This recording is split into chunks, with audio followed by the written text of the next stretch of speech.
మన రక్షకుడైన యేసుక్రీస్తు నామములో అందరికీ వందనాలండి. ఈరోజు దేవుని మాటలు లూకా సువార్త 2వ అధ్యాయము 40వ వచనము.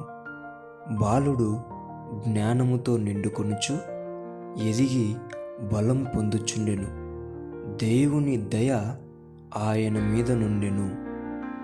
ప్రియమైన దేవుని బిడ్డలారా, మనకందరికీ కూడా ఈ ఆలోచన వస్తుంది.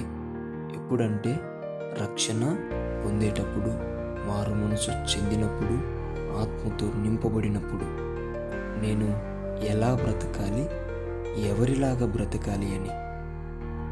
అలాంటి ఆలోచన కనుక నీకు వచ్చి ఉంటే దేవుడు నీతోనే మాట్లాడుతున్నాడు. ఈ మాట నీకు చాలా ఉపయోగపడుతుంది. సాక్షాత్తు ఈ మాట ఎవరి గురించి తెలుసా? మన ప్రభువైన యేసుక్రీస్తు ప్రభుల వారి గురించే. ఆయన బాలుడుగా ఉన్నప్పుడు జ్ఞానముతో నిండుకొనుచు బ్రతికాడు. ఆయన ఎదుగుతూ బలం పొందుచూ వచ్చాడు. ఆయన మీద దేవుని దయ ఎల్లప్పుడూ ఉండేది. దేవుని బిడ్డలారా, దేవుని దయ నీ మీద డెఫినెట్లీగా ఖచ్చితముగా ఉంటుంది. కానీ నీవు ఏమవుతుందని వాక్యము జ్ఞానముతో నీవు నిండుకొనుచూ బ్రతకాలి. ప్రార్థనని బలంతో నీవు పొందుకుంటూ దేవుని దయను సంపాదించుకుంటూ జాగ్రత్తగా నీవు బ్రతకాలి.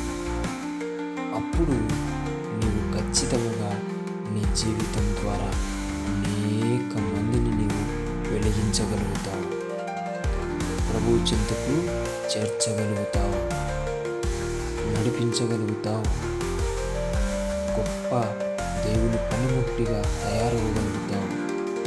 దేవుని బిడ్డలారా, ప్రతి ఒక్కరు కూడా రక్షింపబడిన, మారు మనసు చెందిన, ఆత్మతో నింపబడిన ప్రతి ఒక్కరు కూడా ఈ మాటను పట్టుకొని జ్ఞానముతో బలముతో దేవుని దయను కుమ్మరించుకొని బ్రతికితే గనక అంతటి దేవుని సహాయకులు మరొకరు ఉండరు అని ఖచ్చితంగా చెప్పగలం.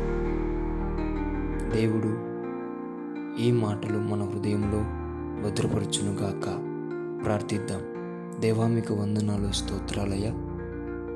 నీవు బాలుడుగా ఉన్నప్పుడు ఎలాంటి జ్ఞానం పొందుకున్నావో, ఎలాంటి బలం పొందుకున్నావో, ఎలాంటి దేవుని దయను పొందుకున్నావో, అలాగా మేము కూడా జ్ఞానముతో బలముతో దేవుని దయతో పెరుగుటకు నీ కృప మా మీద కుమ్మరించి నడిపించమని యేసు నామములో ప్రార్థిస్తున్నాం తండ్రి. ఆమేన్.